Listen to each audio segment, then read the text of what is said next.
Hello everybody out there in YouTube land. Today I'm going to be showing you how to install this, the new Wyze Smart Thermostat on a 2-wire heating system that doesn't have a C-wire. If you're like me, I live in a cold climate area. I live in southwest Michigan where a good portion of the year we have snow and cold weather. And you find still a good bit of homes in the area here that have the boiler heating systems where it pushes hot water through the little registers along the baseboards of the wall, and you get a radiant, gentle heat rising up into the air off of the hot water going through the radiator fins.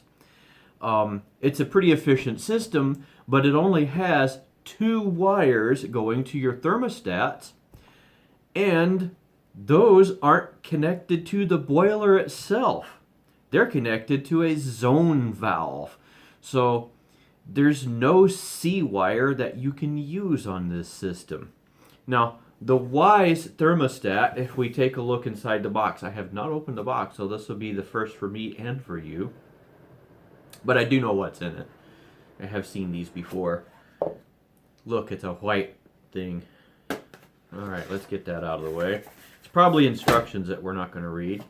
Yeah, we'll read them. Here's the Wyze thermostat itself. The back of it. And I think there's the mounting base in there. And this does come with, I believe in this box, one of the things it comes with is an adapter for systems that don't have a C-wire.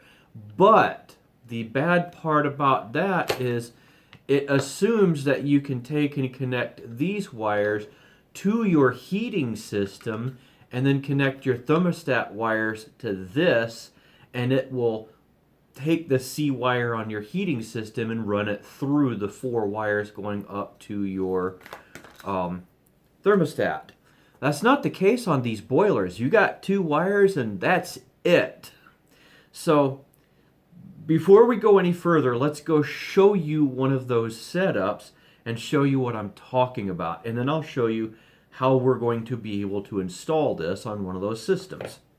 Let's go down to the basement. All right, we are downstairs. There's my boiler for this system. It is messy, so ignore the mess of wires. That's all getting cleaned up. All those zone valves got to be replaced with a new one like this one, but one of those is about 90 bucks. I got 4 more to do, and I'm not made of money, so it's going to take me a bit, but I'll get to it and clean all of that up. But here is my wire coming down from my thermostat. This is from the first floor where I'm going to be installing this. And I have 2 wires.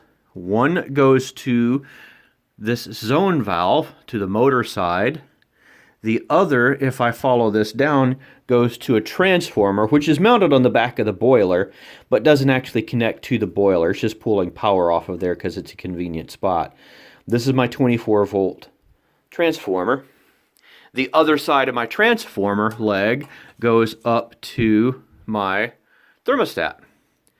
So nothing ever comes from the thermostat to the boiler down there. It all stops right here or on the transformer. These 2 wires right here coming off of my zone valve are the only 2 things that go to my boiler. When this zone valve fully opens, it presses a switch that then connects these 2 wires that say it's safe for the boiler to fire. If you don't do that, these powerful pumps right here can start sending water through the system before the valve is opened. And that's not a good thing. That high pressure water can backflow through here and into the boiler and damage it if the valve isn't open properly. So that's how that works. Let me show you a little bit of a diagram and show you what I'm talking about. All right, so this is a bit of a representation of how this 2-wire system would work on one of these boiler type systems. You have your thermostat with 2 wires coming down. This is a zone valve. This side operates the motor that opens that valve that lets water flow through the system. When this motor is fully open, it contacts a switch that then connects these two things. That's called the end switch. The thermostat has one wire that connects over to one of those motor pieces on our motor connections on the zone valve. The transformer providing power to the system has another one of connects to the other side. So as you can guess, the thermostat connects to the other side of the transformer. Now inside this thermostat, there's a relay that's either closed or open like that. When there is no call for heat, this relay is open, and that relay is the clicking sound you'll hear on these some of these thermostats. When it's open, no electricity can flow through this circuit. So this motor that's spring-loaded closes itself. As it starts to close, it's no longer pushing against this contact switch, so it stops sending a signal to the boiler, and the boiler shuts off. When that piece in there, the relay closes, then it sends a signal through, opens the motor, contacts the switch, and it sends a signal from this end switch into the boiler and lets it fire. So my thermostat is never actually connected to my boiler, my heating system. It's only connected to a transformer and a zone valve. That's it. So how in the world can you use this, which needs that C wire, a common third wire, to draw power? Otherwise, these things have no way to operate, because it uses, normally on a system, you'll have one common wire that always has power, and then you'll have like another wire that always has power on it going for your heat, maybe one for your cold, and then other wires going back down to signal, that are signal wires when your thermostat makes the connection between, that to call for your heat or your cold. So it draws power from those two that always have power applied to them. That doesn't exist in this setup. So how in the world do we do it? Well, the answer to that should be fairly simple. We cheat. Seriously, we cheat. We use one of these. This is a 24-volt power adapter that we can use to provide the power to the Wyze thermostat so that the Wyze thermostat has a way to work. Now, if I open this up and I look on the backing plate that this mounts to, I'm going to have an RC and a C right there if you take a look. All we should have to do is take this, which has a really long cord on it. This has got 25 foot of cord, so you can plug it in anywhere there is an outlet. And then there is your 24 volts worth of power. All we've got to do is plug this into your C that's your C wire right there. And then we can use RC, which is cold. The C would be cold, which we're not using because it's a heat-only system. And then on my boiler, I've got RH, and then, oh, I'm sorry, there's the C right there. I can't read. That's a G up there. So we're going to plug into the C and the RC for our power. So on my boiler, I've got RH right now, and I think the other one is, I'd have to go look at it. It's either G or Y. I can't remember which, but whatever the other one is, that's what we use on this. And then when we configure the Wyze system, we tell it those are the pins that are connected, and then it should work. So let's go find out. Let's go to the thermostat that we have now and take a look and see what we've got.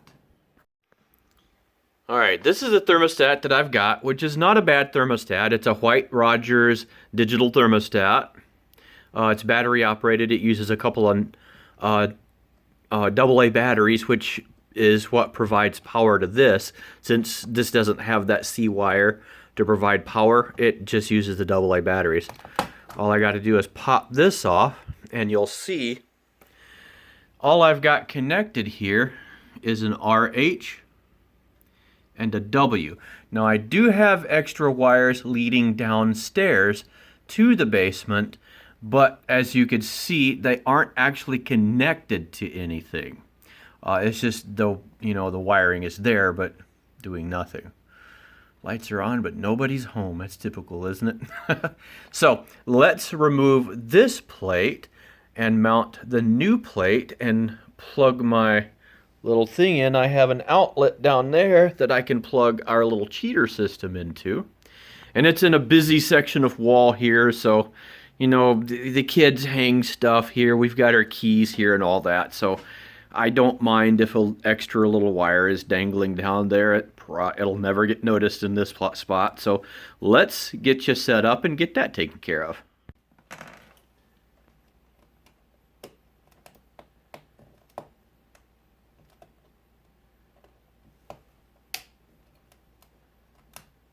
Our H, red. And I think the white wire might have been broken. The W is normally white, not green, but we just use that. So this is W, that is RH. There are labels in the box that comes with your kit. It is a really good idea to put those labels on here so you know what is what. So let's go get that and label these. Okay, we're going to take the labels, RH,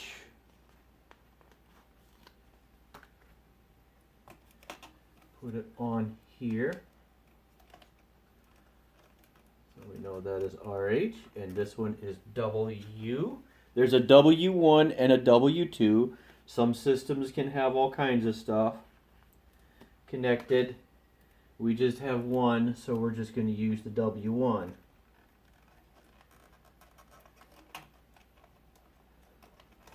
There we go. Both of them are labeled.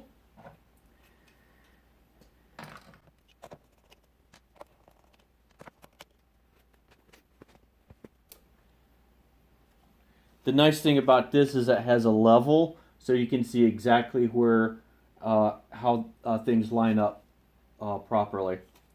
Also, since I'm going to be running a wire up through here underneath it, this has a flush lip, but if you look, there's a little bit of a angle there to it. I might decide to take and just notch a corner of this out real quick. Just with a file or something simple, Dremel tool or whatever, so I can lead my wire down through. The first thing I want to do is mark where I need to put my screws though.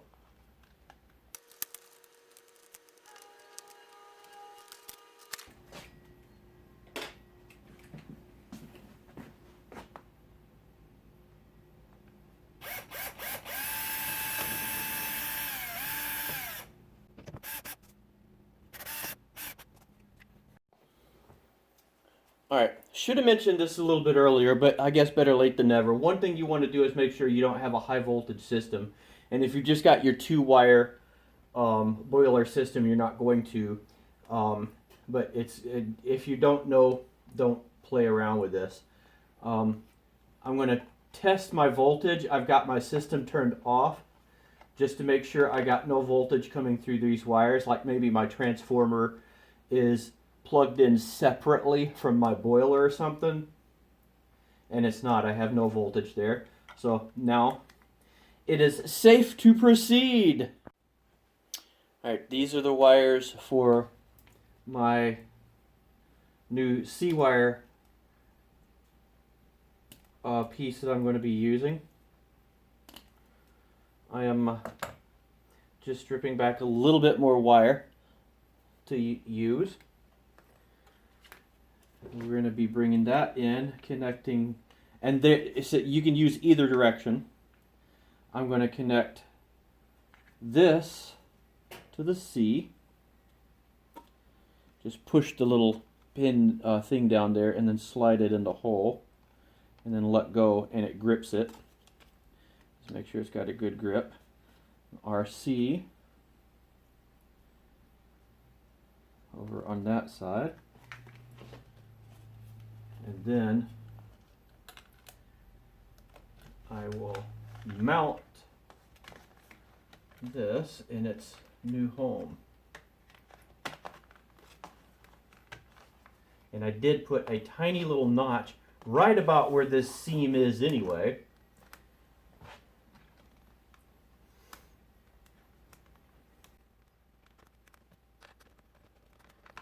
And this piece will come off of the big section back here, so if you want to, you can just use the little small section.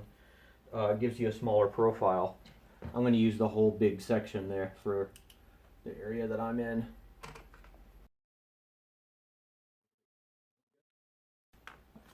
Okay, that is cinched down. So now we have our W1, and our RH would go over here. Now, these wires are a bit long, so you might want to consider trimming them off, especially since these are right next to each other, so that they're not quite as long.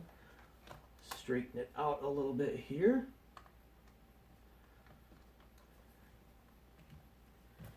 I'm going to snip a little bit of that back.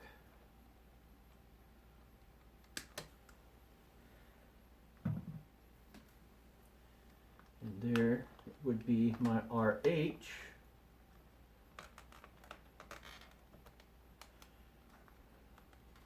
That is inserted in. There we go. It's in good now. So I'm going to trim back a little bit of my W1.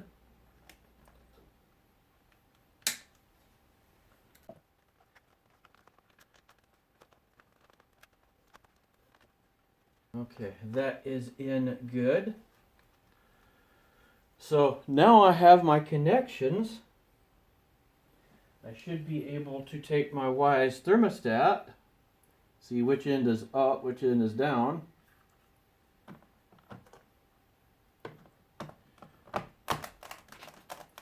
Mount it right in place. You notice it does not power up because as I was working with this, I did not have this plugged in.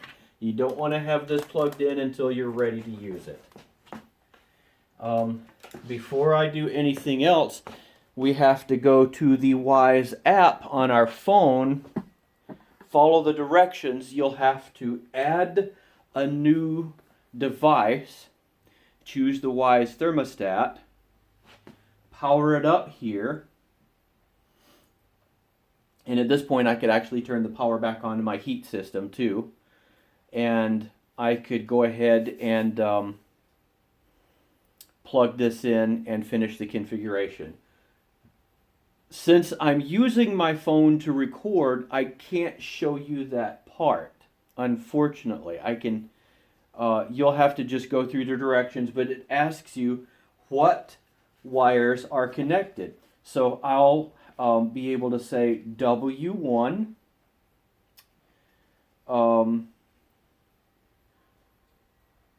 RH, RC, since I used that, and C.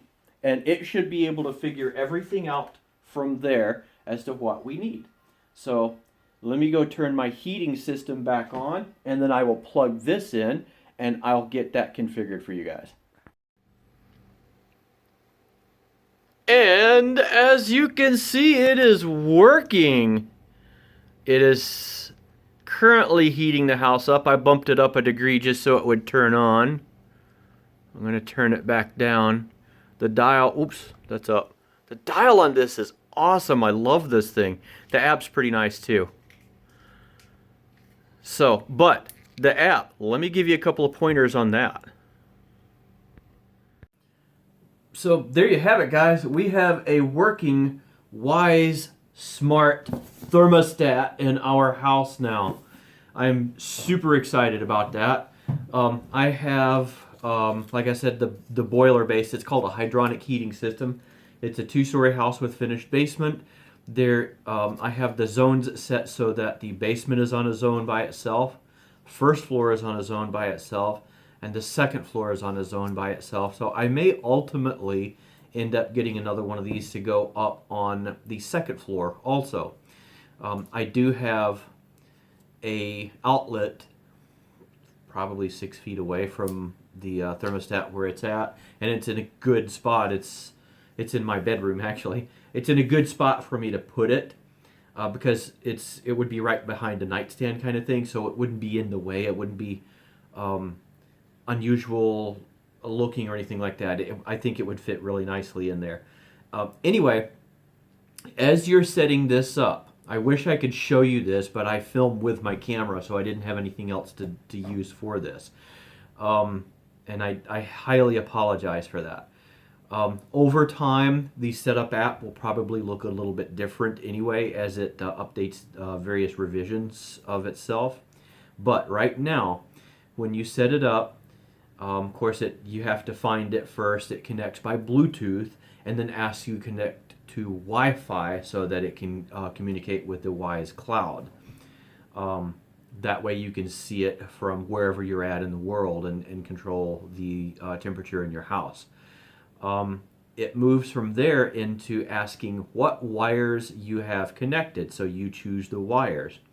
The next step, it tries to auto-detect to verify those, and when it auto-detected on this one, it failed. It showed the connections that I had, and then it said something like fix other wires or something, and showed disconnected.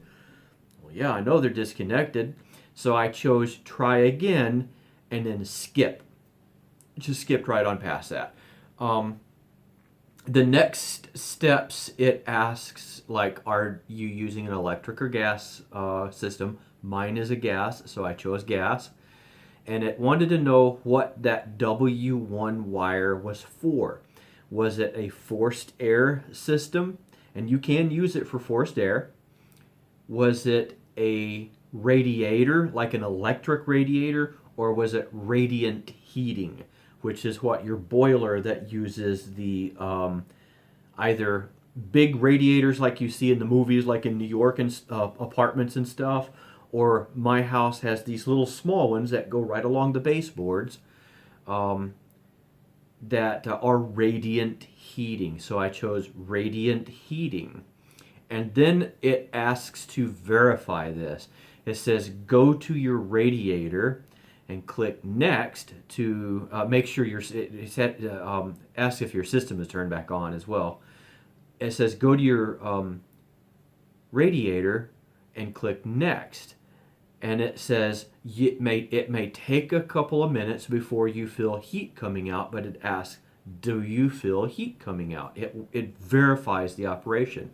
You choose yes, and I can hear when mine cuts on because it starts click, click, click, the ticking of the hot water going through the pipes. So immediately I knew it was working, so I just chose yes and continued on. That's it. You're done with your setup. From there, you choose a schedule. You choose whether somebody's home or away. Set the times for home versus away versus sleep, and what you don't want the temperature to go up to or down to. And all that kind of stuff. And on a boiler-based system, it does take longer for those to heat a house back up. They do tend to be, especially the one that I've got, very efficient systems if you just leave them in a very small range. If I dropped my temperature down to 60 during a day when I was away, it takes quite a long time for radiant heat to come back up to 70, which is where I like to keep my thermostats. I hate cold. So thankfully my daughters agree. They like the warmer temperatures so they can just be comfortable and not have to worry about, dressing up like Eskimos or something. So it works. Anywho, if with the radiant heat systems, it does take longer to heat the house up. So you might want to drop your offset back just a little bit. I just dropped it a couple of degrees while I'm away. But if you live in the Midwest area like I'm at, in Southwest Michigan area, a couple of degrees can save you a good bit of money. And it only takes half an hour maybe to recover from that. So when I get off work, a few minutes before I get off work, I have it set to start bringing the temperature back up in the house. Of course, if somebody comes in the house while I'm away and they want to, all they got to do is turn the dial and change the thermostat settings too. So it's really easy to use. And this setup works beautifully. So, Wyze, you guys really need to offer this as a possible solution. I only spent like $15, $16 for this. These things run about $15 to $20 for a really good one that has, high current capability, just in case you need it, and the 25-foot cord. Of course, that is an extra $15 to $20 that you've got to spend. But these things are much cheaper than your average smart thermostats. Some of your other ones are out there. I'm not going to mention any names. Start at $100 and go up from there. This one right now is $50. I think it'll go up a little bit. It's in its initial offering stage, and I think it'll go up a little bit from there, probably 65, 70 bucks or something like that. I'm guessing. I don't know. But if I had to buy this and this, I'm still under the cost of the other thermostats. And these things are brilliant. They really are. So that's it.